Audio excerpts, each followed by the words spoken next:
ഭഗവാൻ ശിവന്റെ അനുയായികളായ ദിവ്യശക്തികളാൽ സമ്പന്നരായ ശക്തികളെയാണ് ഈശ്വരഗണങ്ങൾ എന്ന് പറയുന്നത്. ദൈവത്തിന് എത്തിപ്പെടാൻ കഴിയാത്തിടത്ത് ദൈവതുല്യരായ സർവ്വ ജീവജാലങ്ങളുടെയും സംരക്ഷകരായി ഈശ്വരഗണങ്ങൾ കുടികൊള്ളുന്നു എന്നാണ് വിശ്വാസം.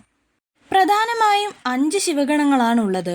ഭൂതഗണങ്ങൾ, പ്രേതഗണങ്ങൾ, ധീരഗണങ്ങൾ, ഗുളികൻ, ഇവയുടെയെല്ലാം അധിപനായ ഗണപതി.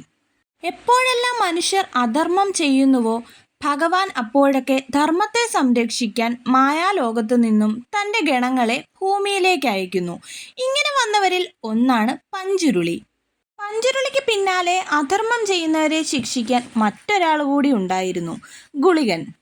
ഒരു യാഗത്തിൽ ഭഗവാൻ ശിവൻ തൻ്റെ ശരീരത്തിൽ ചാരം പുരട്ടുകയും ആ ചാരത്തിൽ നിന്നും ഒരു ചെറിയ കല്ല് കിട്ടുകയും തൻ്റെ വിയർപ്പുകൊണ്ട കല്ല് ഭഗവാൻ ഭൂമിയിലേക്ക് എറിയുകയും ചെയ്തു. അത് ഭൂമിയിൽ പതിച്ചപ്പോൾ ആ കല്ലിൽ നിന്നും ഗുളികനുണ്ടായി എന്നാണ് ഒരു കഥ.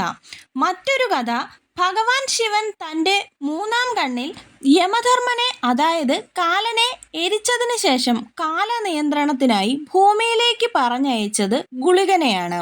ഒരു പ്രത്യേക സാഹചര്യത്തിൽ കാലനെ കൊല്ലേണ്ടി വന്നു. അങ്ങനെ കാലനില്ലാതായപ്പോൾ മനുഷ്യൻ മരണമില്ലാത്തവനായി. ജനസംഖ്യ വർദ്ധിച്ചു. അങ്ങനെ യമനു പകരം നിയോഗിച്ചത് ഗുളികനെയായിരുന്നു. ഭഗവാൻ ശിവന്റെ പെരുവിരൽ പൊട്ടി അതിൽ നിന്നുമുണ്ടായ ഗണമാണ് ഗുളികൻ എന്നും ഒരു കഥയുണ്ട്. ശിവഗണങ്ങളിൽ ഏറ്റവും ശക്തിശാലിയാണ് ഗുളികൻ. മറ്റു ഗണങ്ങളെ കൊണ്ട് സാധ്യമാകാതെ വരുന്നത് സാധ്യമാക്കാൻ ഗുളികൻ വരും.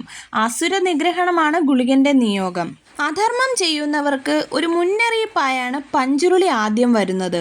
ചെയ്തു തെറ്റുകളെപ്പറ്റി പറഞ്ഞ് ആദ്യം ഒരു മുന്നറിയിപ്പ് കൊടുക്കും. എന്നിട്ടും ഇതേ തെറ്റ് തന്നെ ആവർത്തിച്ചാൽ ഗുളികൻ വരും, എല്ലാം അവസാനിപ്പിക്കും. നമ്മുടെ ചാനൽ ആദ്യമായിട്ടാണ് നിങ്ങൾ കാണുന്നതെന്നുണ്ടെങ്കിൽ സബ്സ്ക്രൈബ് ചെയ്യാട്ടോ.